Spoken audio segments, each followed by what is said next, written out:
ભાવનગર ખાતે બગદાણા છાપરી ગામે ગાંજાની ખેતીનો થયો છે પર્દાફાશ। ખેતીની યાર્ડમાં 50 લીલી ગાંજાનો છોડ ઉછેરવામાં આવ્યા હતા। ખેતરમાં પોલીસે રેડ કરી 51,700નો મુદ્દામાલ જપ્ત કર્યો છે। પોલીસે ખેતરના માલિક કનુ ગોહિલની કરી છે ધરપકડ।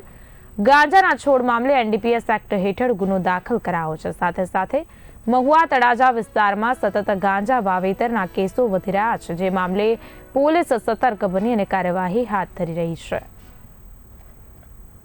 અર્જનભાઈ ગોહિલ, ઉંમર વર્ષ 64, ધંધો ખેતીકામ અને રહે સડતરવાડી વિસ્તાર, જેને માંગાધાર વાળું તરીકે ઓળખાય છે, તેની પાસેથી ગેરકાયદેસરની પાસ પરમિટ વગર લીલા ગાંજાના છોડ નંગ 50 તેની પોતાની કબજાની વાડીમાંથી મળી આવતા તેની પાસે કોઈ જ બીજો આધાર પુરાવો કે પાસ પરમિટ ન હોય, જેથી કુલ વજન ચોખ્ખું વજન 1 કિલો ને 0.34 ગ્રામ, જેની કુલ કિંમત ₹51,700ના મુદ્દામાલ સાથે મળી આવી એનડીપીએસ એક્ટની કલમ 8BC 20A 20(2)B મુજબ ગુનો કરેલ હોય, જેને પંચનામાની વિગતે અટક કરી ધોરણસરની કાર્યવાહી કરેલ છે।